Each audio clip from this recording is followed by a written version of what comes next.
வணக்க நண்பர்களே, welcome to terrace out. இன்றைக்கி நம்ம இந்த வீடியோவில் எதை பற்றி பார்க்க போகிறோம் பார்த்தீங்கன்னா, அண்ணா யூனிவர்சிட்டி பேப்பர் கரெக்ஷன். அதுதான் நம்ம வீடியோ. ஆனால் அண்ணா யூனிவர்சிட்டி பேப்பர் கரெக்ஷன் சொல்கிறதுக்கு பதிலாக நீங்கள் இப்போ எக்ஸாம் எழுதி முடிச்சுட்டு இந்த வீடியோ பார்க்குறதா இருந்தாலும் சரி, இல்லை எக்ஸாம் எழுத போகிறீங்க, அதாவது இனிமேல் தான் எக்ஸாம் எழுத போகிறேன் அப்படின்ட்டு நீங்கள் ஒரு ஸ்டூடெண்ட்டாக இருந்தாலுமே இந்த வீடியோ உங்களுக்கு யூஸ்ஃபுல்லாக இருக்கும். எதனால் அப்படி சொல்கிறேன் அப்படி பார்த்தீங்கன்னா, எக்ஸாம் எழுதி முடிச்சிட்டிங்கன்னா உங்களுக்கு மைண்டில் என்ன தாட்லாம் ஓடும்னா, நீங்கள் நல்லா ப்ரெசென்ட் பண்ணியிருந்தீங்கன்னா உங்களுக்கு இந்த தாட்ஸ்லாம் தோணாது. பேப்பர் ஓரளவுக்கு தான் நீங்கள் ஆன்சர் எழுதி கரெக்டாக ஓரளவுக்கு தான் ப்ரெசென்ட் பண்ணியிருக்கீங்கன்னா உங்களுக்கு பாஸ் ஆகுமா ஆக மாட்டோமா, அது மட்டும் இல்லாமல் அவங்க பேப்பரை எப்படி கரெக்ட் பண்ணுவாங்க, நம்ம எப்படி கரெக்டாக ப்ரெசென்ட் பண்ணியிருக்குமா, அந்தமாதிரி நிறைய தாட்ஸ் இருக்கும். அந்த தாட்ஸ்க்கு எல்லாமே இந்த வீடியோவில் உங்களுக்கு ஆன்சர் கிடச்சிரும். அது மட்டும் இல்லாமல் நீங்கள் எக்ஸாம் எழுத போகிறீங்க, இதுக்கப்புறம் தான் எழுத போகிறீங்கன்னா உங்களுக்கு எப்படி எக்ஸாம் ப்ரெசென்ட் பண்ணலாம், எப்படி நீங்கள் பேப்பர் ப்ரெசென்ட் பண்ணலாம், என்ன மாதிரி கொஷின்ஸ்லாம் அட்டன் பண்ணலாம், எல்லாமே நம்ம இந்த வீடியோவில் பேச போகிறோம். அதனால் உங்களுக்கு இந்த வீடியோ ரொம்பவுமே யூஸ்ஃபுல்லாக இருக்கும் நம்புகிறேன். அதுவும் இல்லாமல் நீங்கள் இந்த வீடியோ கண்டினியூ பண்ணுறதுக்கு முன்னாடி நீங்கள் இந்த வீடியோ உங்கள் ஃப்ரெண்ட்ஸ் குரூப்க்கோ ஷேர் பண்ணுங்கள். அவங்களுக்கும் ரொம்பவுமே யூஸ்ஃபுல்லாக இருக்கும். இப்போ இந்த வீடியோவில் என்னெல்லாம் பார்க்க போகிறோம் அப்படி பார்த்தீங்கன்னா, ஒரு அண்ணா யூனிவர்சிட்டி எக்ஸாமுக்கு பாஸ் மார்க் என்ன, அதுக்கப்புறம் எப்படிலாம் கொஷின் அட்டன் பண்ணலாம், என்ன மாதிரி கொஷின்லாம் நீங்கள் அட்டன் பண்ணலாம், அந்த பாஸ் மார்க் எப்படி கால்குலேட் பண்ணுறாங்க, அதுக்கப்புறம் உங்களோட ஃப்ரெண்டு அதிகமாக எடுத்திருப்பார் உங்களோட மார்க்கு, அது எதனால் அந்தமாதிரி நடக்குது, 2 பேரும் சேம் கொஷின்ஸ் தான் அட்டன் பண்ணியிருப்பீங்க, ஆனால் உங்கள் ஃப்ரெண்ட்ஸ் பாஸ் ஆகிருப்பாங்க, நீங்கள் பாஸ் ஆகிருக்க மாட்டீங்க, அது எதனால், அதுக்கப்புறம் உங்களுக்கு ஃபைனலாக உங்களுக்கு எந்த மாதிரி ஹேண்ட் ரைட்டிங்லாம் பார்ப்பாங்களா, அந்தமாதிரி டோட்டலாக எல்லாமே நம்ம இந்த வீடியோவில் கவர் பண்ண போகிறோம். சரிங்களா? அதனால் ஃபஸ்ட்டு பாஸ் மார்க் பார்த்துருவோம். பாஸ் மார்க் தான் நிறைய பேருக்கு மைண்டில் ஓடும். பாஸ் மார்க்கை பொறுத்த வரைக்கும் பார்த்தீங்கன்னா உங்களுக்கு இன்டர்னல் மார்க்கு, அதுக்கப்புறம் பாஸ் மார்க்கிட்டு நம்ம 2ஆக பிரிச்சுருக்கோம். அதில் பாஸ் மார்க் நான் சொல்ல போகிறது எக்ஸ்க்ளூடிங் இன்டர்னல் மார்க், அதாவது இன்டர்னல் மார்க்கை தவிர நீங்கள் எவ்வளோ எடுக்கணும், அதுதான் உங்களுக்கு பாஸ் மார்க் நான் சொல்ல போகிறது. சரிங்களா? என்னென்னா நீங்கள் எக்ஸாமில் எவ்வளோ மார்க்குக்கு எழுதணும், இன்டர்னல் மார்க்கை நீங்கள் கணக்கு பண்ணாமல் எக்ஸாமில் எவ்வளோ மார்க்குக்கு எழுதி நீங்கள் எக்ஸாம் நீங்கள் எழுதுகிற பேப்பரில் எவ்வளோ எடுத்தால் பாஸு, அதுதான் நான் சொல்ல போகிறேன். சரிங்களா? இப்போ இன்டர்னல் மார்க்கு 20 to நீங்கள் 14 வரைக்கும் வச்சுருந்தீங்கன்னா, இன்டர்னல் மார்க்கு 20, 19, 18, 17, 16, 15, 14 அந்தமாரி இன்டர்னல் மார்க்கு 14லேருந்து 20க்குள்ளே உங்களுக்கு மார்க் இருந்ததுன்னா உங்களுக்கு பாஸ் மார்க், நீங்கள் எக்ஸாம் எழுதுறீங்க தெரியுமா பேப்பரு, அந்த பேப்பரில் நீங்கள் 45 மார்க்குக்கு எழுதியிருக்கணும். அப்படி எழுதுனா மட்டும்தான் உங்களுக்கு இந்த ரெண்டையும் ஆவரேஜாக கால்குலேட் பண்ணி உங்களுக்கு மார்க் போடும்போது உங்களுக்கு பாஸ் மார்க் வரும். அதனால் இந்த 45 இந்த 20 கூட சேர்த்து நம்ம 25 மார்க் மட்டும் எடுத்தால் போதும் அப்படின்னு நினைக்கக்கூடாது. இந்த 45 நீங்கள் எழுதுகிற எக்ஸாமுக்கு அந்த எழுதின பேப்பரில் நீங்கள் 45 மார்க்ஸ்க்கு எழுதியிருக்கீங்களா, அதுதான் இந்த 45 மார்க்ஸு. இதுக்கோ இந்த இன்டர்னல் மார்க்கும் சம்மந்தம் கிடையாது. இந்த இன்டர்னல் மார்க் சேர்ந்து உங்களுக்கு 20 + 25 மார்க்ஸ் எழுதினா போதும் அப்படின்ட்டு கிடையாது. இந்த 45ம் கம்ப்ளீட்டாக நீங்கள் பேப்பரை செமஸ்டர் எக்ஸாம் எழுதுறீங்க பார்த்தீங்களா, அந்த பேப்பரில் நீங்கள் 45 மார்க்ஸ்க்கு மினிமம் எழுதியிருக்கணும். எப்போனா இன்டர்னல் மார்க்கு 14 to 20 மார்க்ஸ்குள்ளே இருந்துச்சுன்னா, 13 மார்க்ஸ்க்கு இருந்துச்சுன்னா உங்களுக்கு நீங்கள் 47 மார்க்ஸ் எழுதணும்.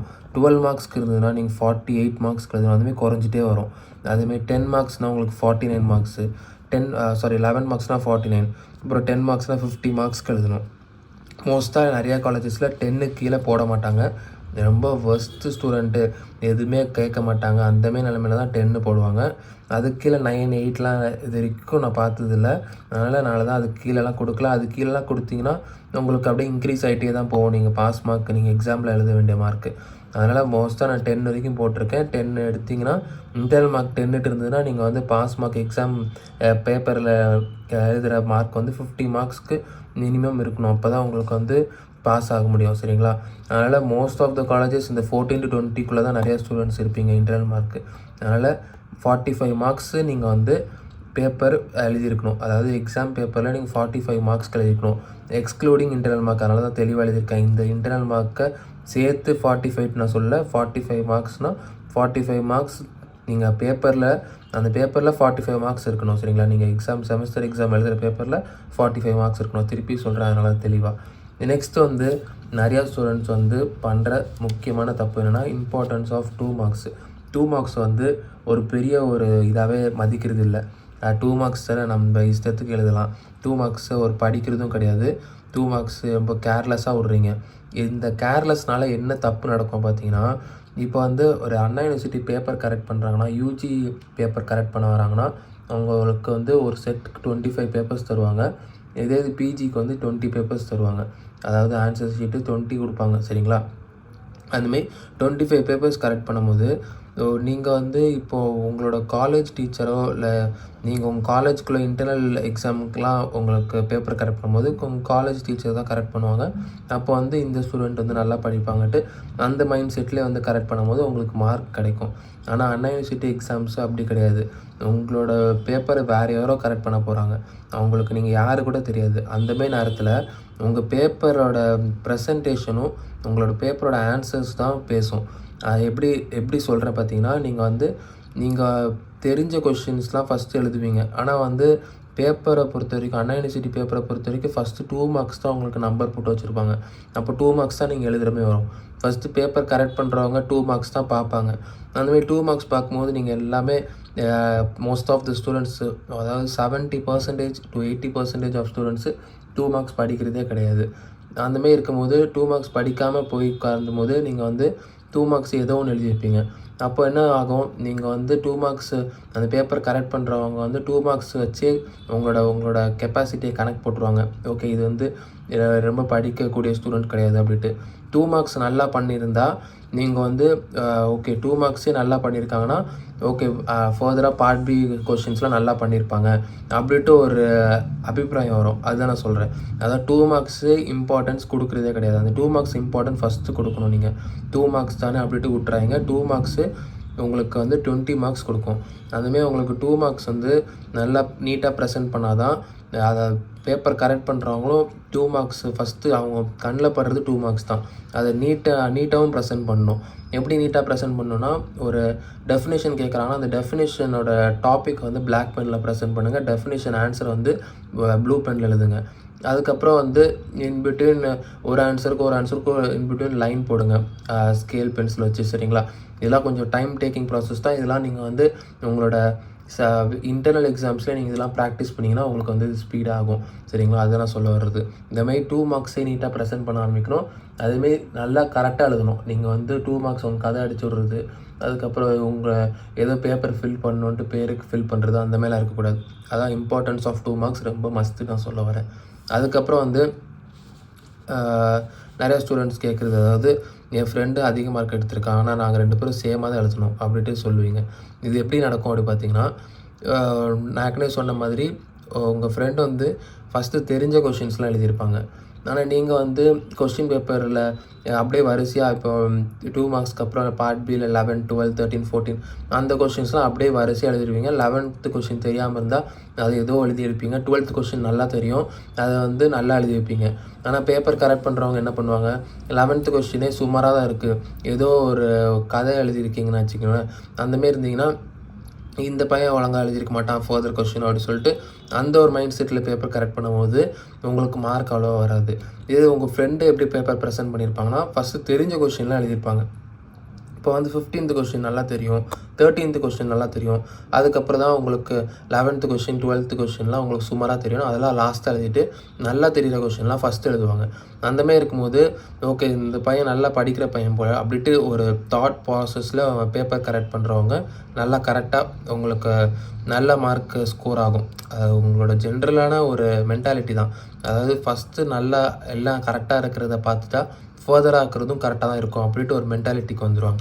அதுதான் நான் சொல்கிறேன். அதனால தான் உங்கள் ஃப்ரெண்ட் வந்து உங்களுக்கு ஒரே மாதிரி எழுதியிருந்தாலும் அதிக மார்க் எடுக்கிறது இதுதான். நல்லா தெரிஞ்சதை ஃபஸ்ட் எழுதணும், அது நீட்டாக எழுதணும். நான் சொன்னேன் பிளாக் பென் அப்புறம் ப்ளூ பென், அதுக்கப்புறம் அந்த லைன் போடுறது எல்லாமே கரெக்டாக இருக்கணும். அதுக்கப்புறம் அந்த பேப்பர் ப்ரெசன்டேஷன் நான் சொன்னது தான். அந்த பிளாக் பென் ப்ளூ பென் அந்த லைன் போட்டு கரெக்டாக நீட்டாக எழுதுங்க. மற்றபடி அந்த ரெட் பென்லாம் யூஸ் பண்ணக்கூடாது சரிங்களா. பிளாக் பென் ப்ளூ பென் அப்புறம் அந்த ஒரு நீங்கள் ஆன்சர் முடிச்ச பிறகு லைன் போடணும்.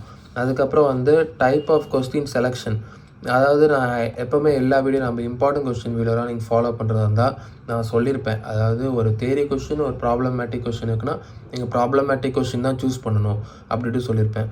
அதோட இம்பார்ட்டன்ஸ் என்ன அப்படி பார்த்தீங்கன்னா, ப்ராப்ளமேட்டிக் கொஸ்டின்னா பேப்பர் கரெக்ட் பண்ணுறவங்க ஆன்சர் மட்டும் தான் பார்ப்பாங்க. இன்பிட்வீன் ஸ்டெப்ஸ்லாம் ரொம்ப கவனிக்க மாட்டாங்க. அதனால் ஆன்சர் மட்டும் தான் கரெக்ட் பண்ணுவாங்க. ஆன்சர் கரெக்டாக இருந்ததுன்னா டிக் போட்டு ஃபுல் மார்க் போடுவாங்க. இதே தியரி பேஸ்டு கொஸ்டின்னா குறைக்க வாய்ப்பு இருக்குது. ஏன்னா ஒரு 10 mark problem based question theory based question இருக்குன்னா ப்ராப்ளம் பேஸ்டு கொஸ்டினுக்கு 10க்கு 10 போடுவாங்க. இது உங்களுக்கு தியரி பேஸ்டு கொஸ்டின் வந்து 8 இல்ல 9 அந்தமாரி 1 மார்க் அந்தமாரி குறைஞ்சிரும். அதுதான் நான் சொல்கிறது. எப்பவுமே டைப் ஆஃப் கொஸ்டின் செலெக்ஷனும் முக்கியம். அதனால தான் நான் வந்து உங்களுக்கு எக்ஸாமுக்கு படிக்கிறதே இம்பார்ட்டன்ட் கொஸ்டின் வீடியோஸ்லேயே நான் சொல்வேன். 2 மார்க்ஸ் நல்லா கரெக்டாக படிங்க. அப்புறம் ப்ராப்ளம் பேஸ்டு கொஸ்டின் ஃபார்முலாஸ் எல்லாமே ப்ராப்ளம் பேஸ்டு கொஸ்டின் மோர் ஃபோக்கஸ்டாக படிங்க சொல்லுவேன். எதனாலனா இதுதான் 2 மார்க்ஸ் ஃபஸ்ட்டு பார்த்தோன்னே ஃபஸ்ட் இம்ப்ரெஷன் கொடுக்குறது, ப்ராப்ளம் பேஸ்டு கொஸ்டின் நம்மளோட மார்க் நல்லா மேக்ஸிமைஸ் பண்ணுறது. அதுதான் அந்த 2 டைப் ஆஃப் கொஸ்டின்ஸ் தான் ரொம்ப இம்பார்ட்டண்ட்டாக படிக்க சொல்லுவேன். அப்புறம் நிறையா பேர் அதாவது எல்லா பேஜையும் ஃபில் பண்ணால் ஒரு பேஜுக்கு ஒரு மார்க் போட்டு பாஸ் பண்ணி விடுவாங்களா. இந்த மாதிரி வந்து எழுதியிருந்தீங்கன்னா பேப்பர் கரெக்ட் பண்ணுறவங்கள இரிட்டேட் பண்ணும். என்ன எல்லா பேஜ்லேயும் சும்மா ஏதோ எழுதி வச்சுருக்காங்க அப்படின்ட்டு. அந்தமாரி நீங்கள் வந்து வேலிடான ஆன்சர்ஸுக்கு எல்லாம் கரெக்டாக எழுதி நிறையா பேஜ் எழுதினா அது தப்பு இல்லை. எல்லா பேஜும் நிறைக்கணுன்ட்டு சும்மா இஷ்டத்துக்கு நீங்கள் வந்து ஸ்பேஸ் விட்டு எழுதுறது, ஹேண்ட் ரைட்டிங்கை பெருசாக எழுதுறது, அதாவது ஹேண்ட் ரைட்டிங்கை பேப்பர் கரெக்ட் பண்ணுறவங்களுக்கு புரியாதமாரி எழுதுறது, அந்தமாரி எழுதுனா உங்களுக்கு வந்து ஃபுல்லாக எல்லா பேஜும் ஃபில் பண்ணி கொடுத்துருது. பிரயோஜனம் இல்லை. அவங்களுக்கு இரிட்டேட் ஆகி மார்க்கே போடாமல் உங்களுக்கு வந்து மோஸ்ட்டாக அந்த பேப்பரை நீங்கள் கிளியர் பண்ண முடியாத அளவுக்கு பண்ணிடுவாங்க. அதுதான் நீங்கள் அந்தமாரி ஒரு மென்டாலிட்டி வைக்காங்க. பேப்பர் நெக்ஸ்ட்டு அதுதான் பேப்பர் வந்து நீட்டாக ஹேண்ட் ரைட்டிங் உங்களோட ஜென்ரல் ஹேண்ட் ரைட்டிங் எழுதுங்க. ஆனால் படித்தா புரியணும். பேப்பர் கரெக்ட் பண்ணுறவங்களுக்கு என்ன எழுதியிருக்கீங்க புரிகிற மாதிரி இருக்கணும். சரிங்களா? புரியாதமே எழுதக்கூடாது. புரியாதமே எழுதுனா நம்மளுக்கு மார்க் போட்டுருவாங்க அப்படின்னு நினைக்காங்க. இப்போ ஒருத்தவங்க அந்த பேப்பரை பார்த்து படிக்கிறாங்கன்னா புரியணும். அதுக்கப்புறம் நீட்டாக எழுதணும். அதுக்கப்புறம் லைன் போடுறது, அந்த பிளாக் பென்னு அதெல்லாம் ஹைலைட் பண்ணுறது எல்லாமே உங்களுக்கே தெரிஞ்ச விஷயம் தான். அது எல்லாமே கரெக்டாக பண்ணிடுங்க. சரிங்களா? இதுதான் இந்த வீடியோவில் சொல்லணும்னு நினச்சேன். இந்தமாரி தான் உங்களுக்கு பேப்பர் கரெக்ட் பண்ணுறவங்க என்ன மாதிரிலாம் பார்ப்பாங்க அதுதான் உங்களுக்கு சொல்லணும்னு நினச்சேன். இந்த வீடியோ உங்களுக்கு யூஸ்ஃபுல்லாக இருந்தால் உங்கள் ஃப்ரெண்ட்ஸ்க்கும் ஷேர் பண்ணுங்கள். அவங்களுக்கும் யூஸ்ஃபுல்லாக இருக்கும். நம்ம சேனலை சப்போர்ட் பண்ணணும்னு நினச்சா நம்ம சேனல் சப்ஸ்கிரைப் பண்ணி சப்போர்ட் பண்ணலாம். நம்ம சேனலுக்கு நீங்கள் மெம்பர் கூட ஆகி நீங்கள் சப்போர்ட் பண்ணலாம். நன்றி.